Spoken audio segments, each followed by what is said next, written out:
सरस्वती शिक्षा समिति पाली द्वारा आयोजित ऑनलाइन क्लास टीचिंग में आपका स्वागत, हार्दिक अभिनंदन। क्लास 11th इंग्लिश सब्जेक्ट में आपकी 2 बुक्स है कोर्स में, और उसकी जो मेन बुक जो है वो है आपकी हॉर्नबिल, और दूसरी जो है वो है एडिशनल सप्लीमेंट्री बुक है, वो है स्टडी बुक है, वो है स्नैपशॉट्स। आज हम आपकी जो मेन बुक है, पहली टेक्स्ट बुक हॉर्नबिल, इसका फर्स्ट लेसन जो है उसको ले रहे हैं, और वो लेसन है आपका the portrait of a lady.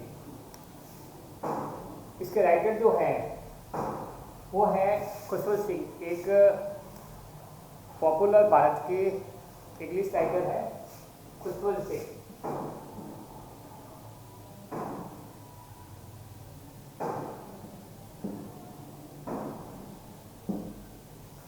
Bharat के फेमस इंग्लिश राइटर है, और इन्होंने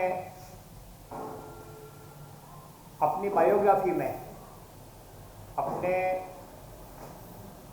आत्मकथा में, जो ऑटोबायोग्राफी इन्होंने लिखी है, उसमें अपनी दादी माँ का एक चरित्र का मूल्यांकन किया, आकलन किया है। उसको बहुत ही विस्तारित ढंग से लिखा है, और वही इस लेसन के रूप में हम पढ़ रहे हैं, the portrait of a lady, एक महिला का वृत्त चित्र।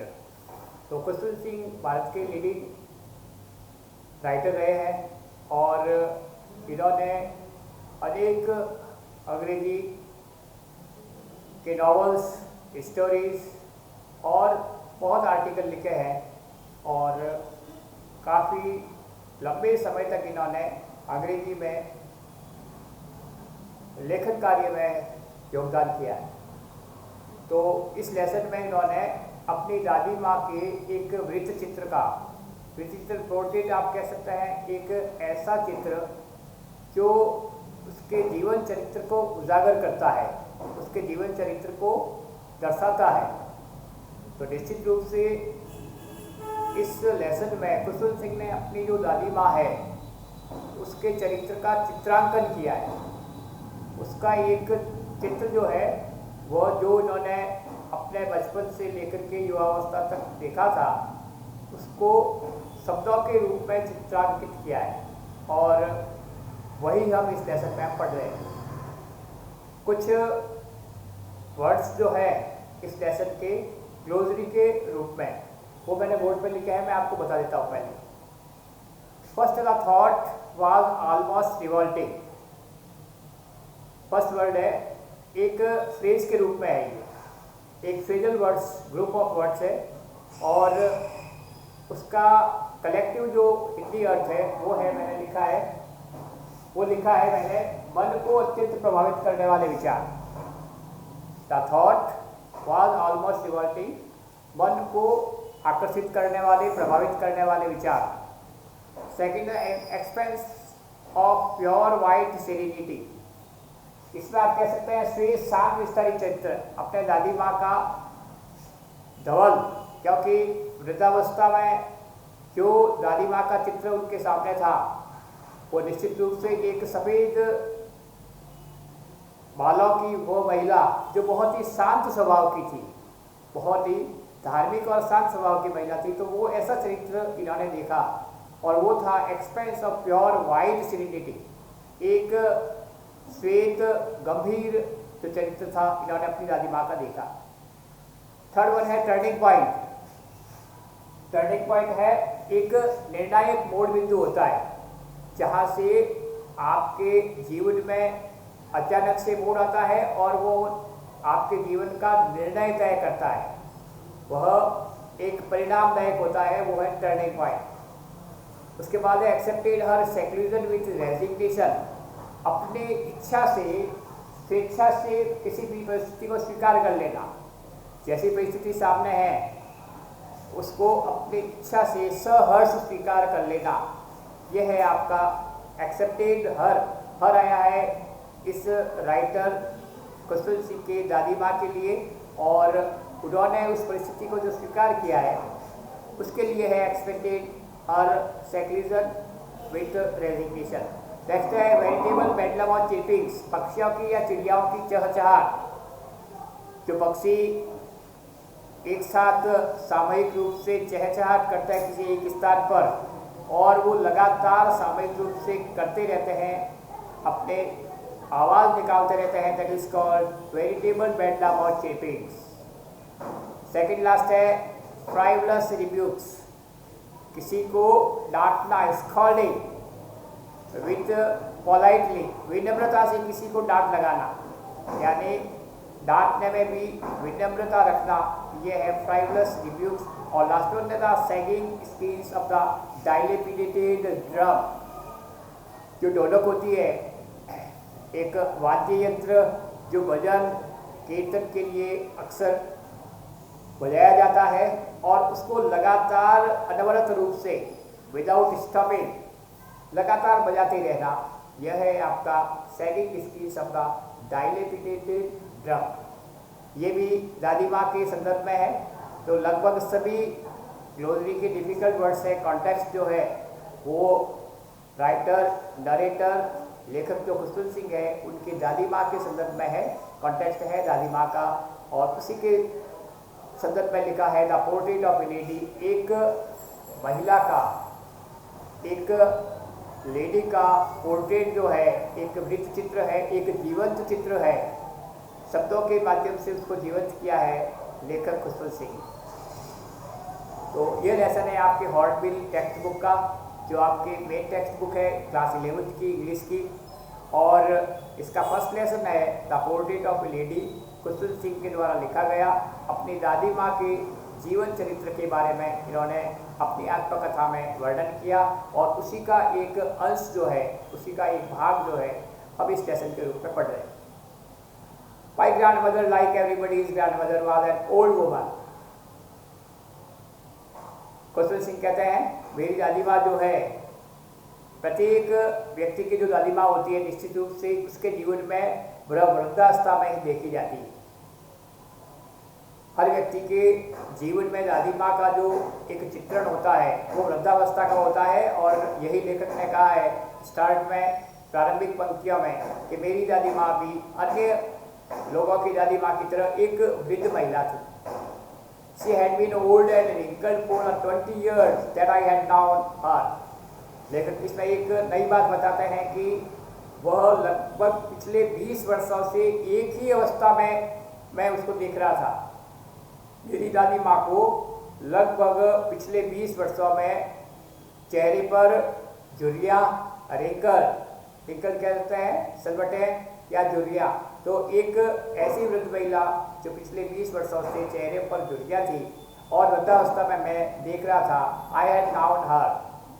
तो बचपन से लेकर के युवावस्था तक एक ही स्थिति में लेखक ने अपनी दादी माँ को देखा था और इसीलिए इन्होंने कहा कि मैंने अपनी दादी माँ को पिछले 20 वर्षों में एक ही अवस्था में देखा है। People said that she had once been young and pretty and had even had a husband, but that was hard to believe.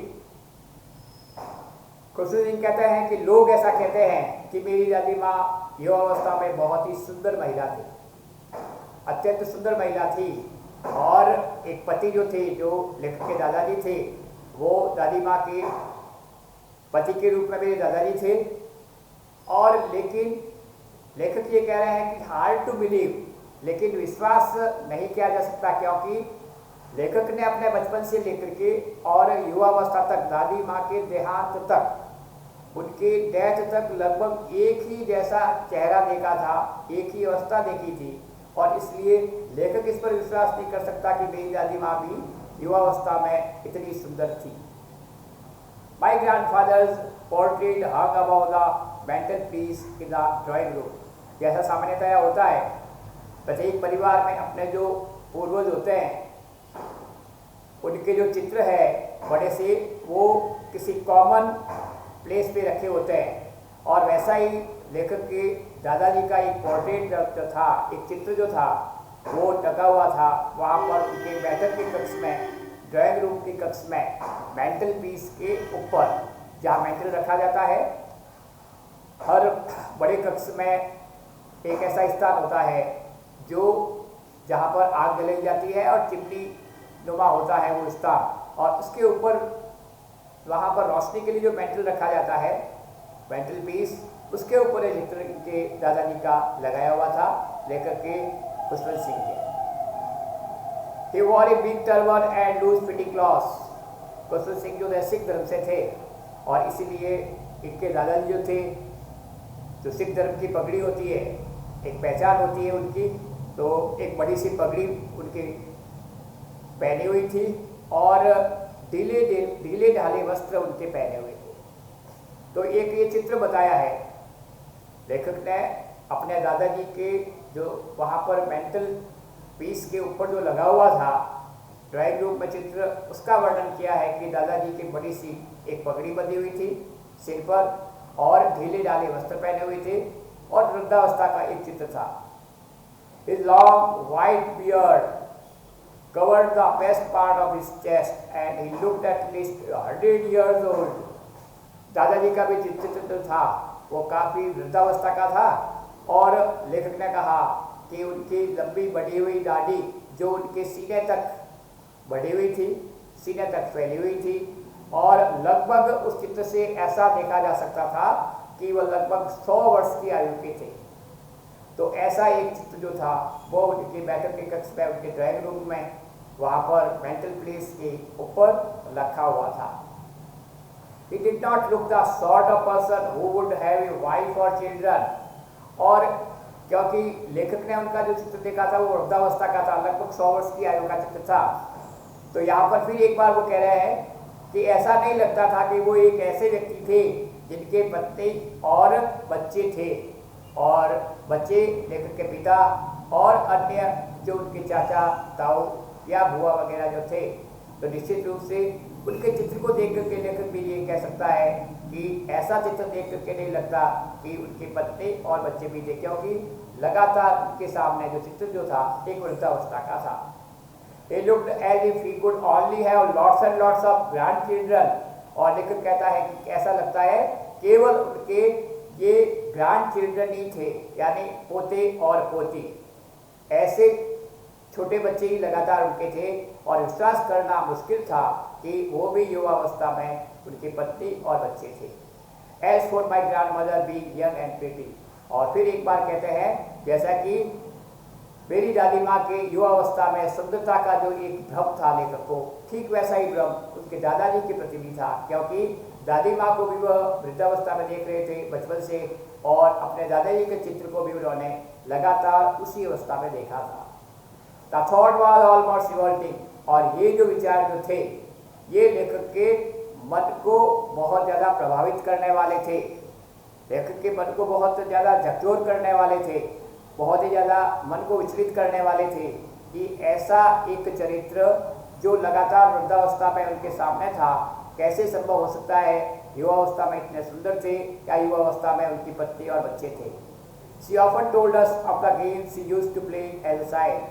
दादी माँ के बारे में लेखक बताते हैं कि दादी माँ अक्सर हमें अपने बचपन के खेलों के बारे में बताया करती थी।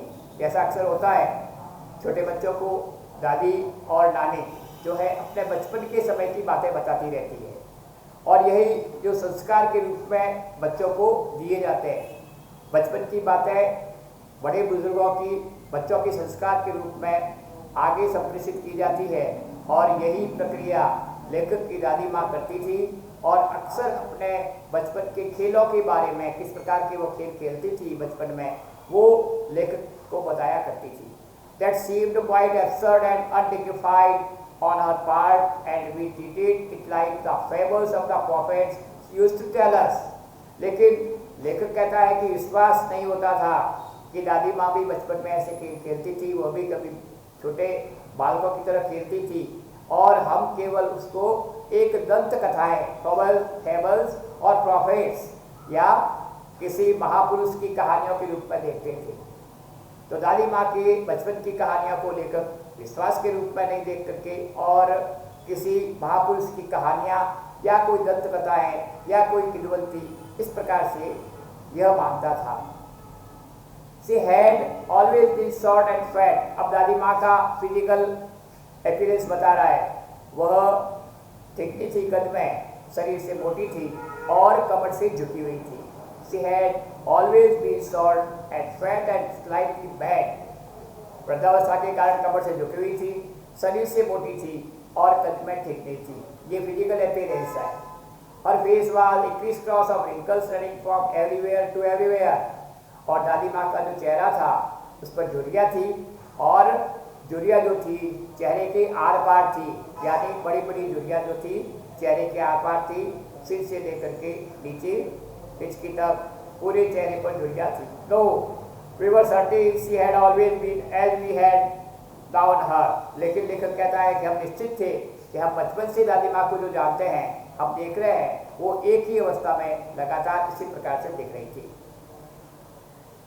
ओल्ड सो टेरिबली ओल्ड, वृद्धावस्था थी और एक बहुत ही भयावह वृद्धावस्था, लगातार एक ही अवस्था में हम देख रहे थे। That she could not have grown older, और ऐसा लगता था कि दादी माँ अब इससे अधिक वृद्धावस्था में नहीं होगी। एक ही अवस्था लगातार देख रहा था लेखक। And had stayed at the same age for 20 years. और लेखक को लगता है कि लगभग 20 वर्षों से वह एक ही अवस्था में है, इसलिए अब शायद इससे अधिक और वह वृद्धावस्था की स्थिति में नहीं होगी। She could never have been pretty. और ये भी लेखक ने साथ में देखा कि शायद कभी वह सुंदर नहीं रही होगी, इसी अवस्था में रही होगी। But she was always beautiful. वापस कहा कि लेकिन वह सुंदर थी युवा अवस्था में, जैसा कि लोग कहते थे, परिवार के अन्य सदस्य बताते थे कि लेखक की दादी माँ जो थी वह युवा अवस्था बहुत ही सुंदर थी, लेकिन विश्वास नहीं होता लेखक को कि वह सुंदर थी।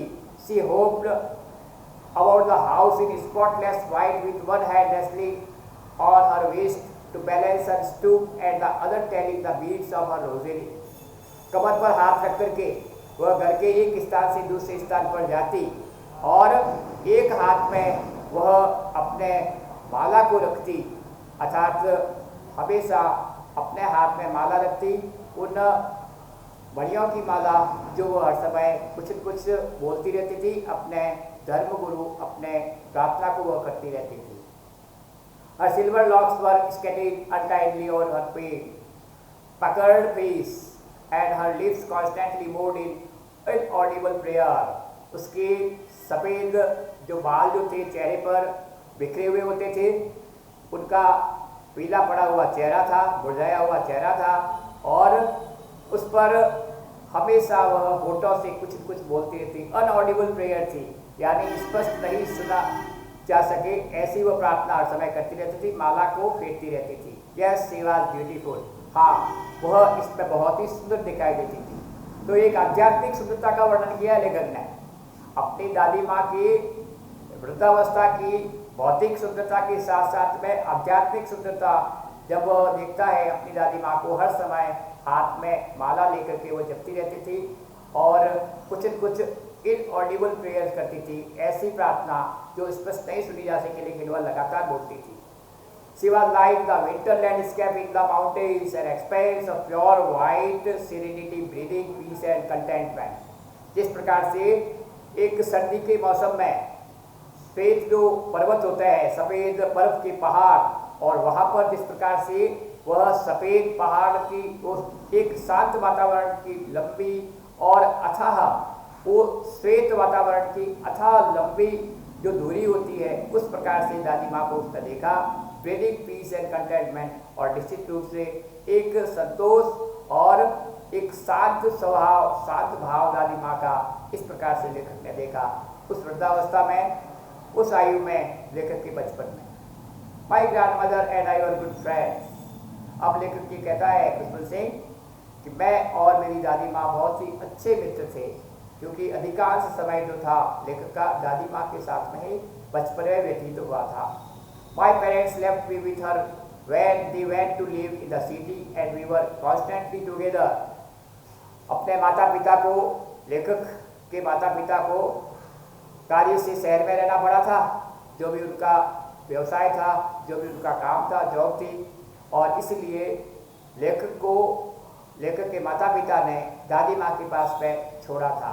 माई पेरेंट्स लेफ्ट मी, मेरे माता पिता ने मुझे दादी माँ के पास में छोड़ा और वो रहने के लिए शहर गए थे और हम लगातार इसलिए लंबे समय तक साथ रहे थे। That is why he was good friends of her grand mother. यही कारण था कि वह दादी माँ का एक अच्छा मित्र बन गया था। She used to wake up me up in the morning, और जिस प्रकार से अपने पेरेंट्स के साथ रहने वाला जो बालक होता है और उसको माता किस प्रकार से सुबह जल्दी जगाती विद्यालय के लिए, इसी प्रकार से दादी माँ हमेशा सुबह जगाती and get me ready for school, और विद्यालय के लिए मुझे तैयार करती थी।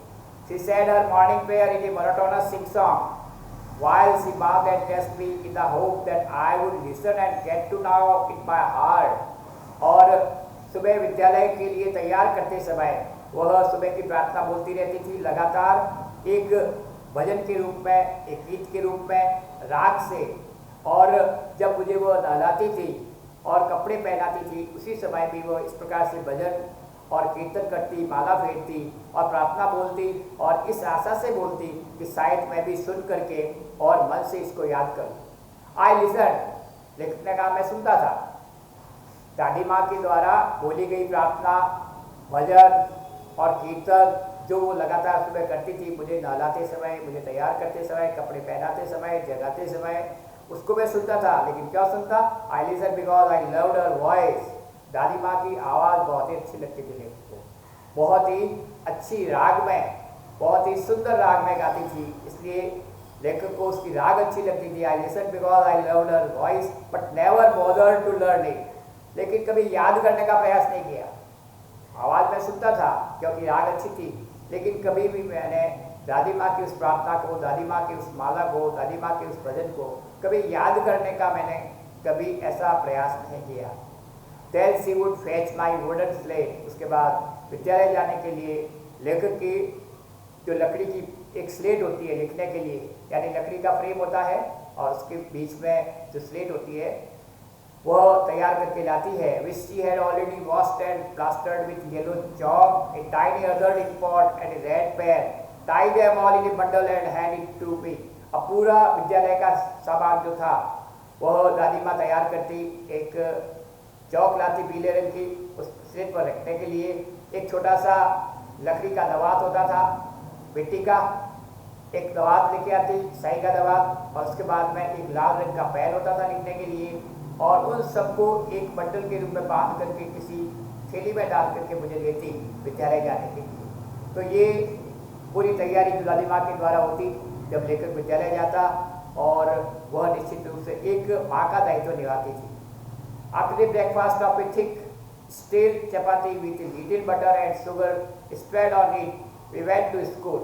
और जब नाश्ते में लेखक को रात की बनाई हुई मोटी चपाती जो होती थी वो बटर लगा करके दी जाती और उस पर शक्कर मिला करके और उसको नाश्ता कराती दादी माँ, और उसके बाद में दादी माँ के साथ में ही लेखक विद्यालय जाता था।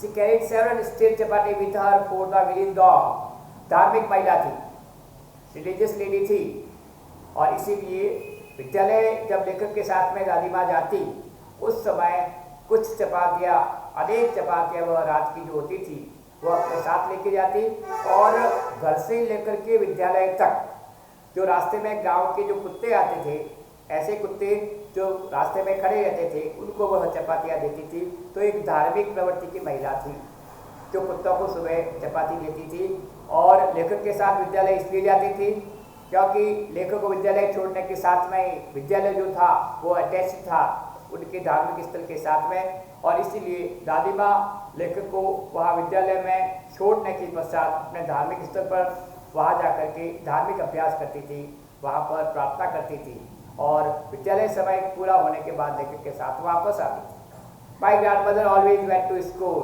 अब ये जो मैंने बताया वो कारण आया, इसमें ये प्रश्न है, why did grandmother goes to school with writer. इसका उत्तर यहाँ से है, my grandmother always went to school with me because the school was attached to the temple. मंदिर से अटैच था विद्यालय, that is why she went to school with him. The priest taught us the alphabet and the morning prayer.